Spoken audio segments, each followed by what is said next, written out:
სოციალურ ქსელში გავრცელდა ვიდეო, სადაც ჩანს, რომ რეალიზაციისათვის გამზადებულ ატამს პულვერიზატორი დღებავენ, რასაც მოქალაქეებში უარყოფითი გამოხმაურება მოჰყვა. რას მოესწარი? ეს არის ტექნოლოგია. ხეზე ვერ ასრებს დამწიფებას, ბაზარს რაოდენობა სჭირდება და კაცმა მკვახე დაკრიფა. და როგორ ამწიფებს? ქალაქელებს მეტი არ უნდა. აბა გაიხსენე. ახედარი დამწიფდა. ეს უნდა დააპატიმროთ, ამაზე მეტი ფაქტი რა გინდა?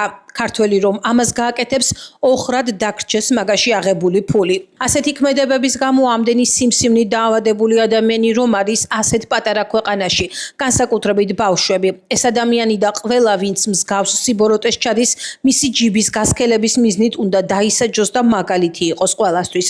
მიტოა მერე ხალხი დაავადებულია, ონკოლოგიური დაავადებები, ჩვეულებრივი მოვლენა რომ გახდა, არ შეგერგებათ მაგ ფული. დასაჭერია რას აკეთებს ხალხს წამლავს, აცადოს მერე დამწიფება, მკვახე რო დაკრიფა, არ შეგერგოს მაგაში აღებული ფული, რამდენ ადამიანს ფასად დაუჯდა მაგ ატმის ჭამა, წამლავს ხალხს ფაქტია.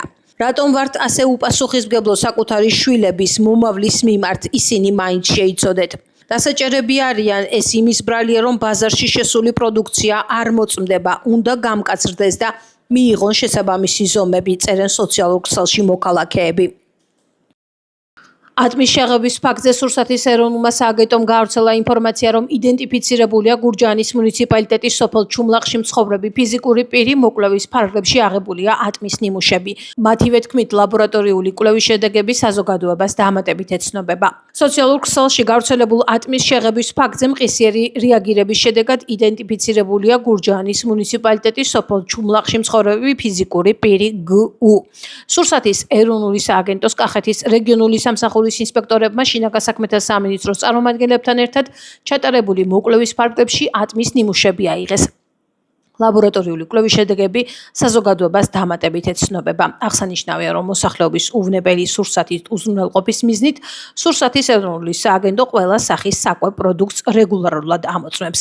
ნათქვამია სურსათის ეროვნული სააგენტოს მიერ გავრცელებულ განცხადებაში.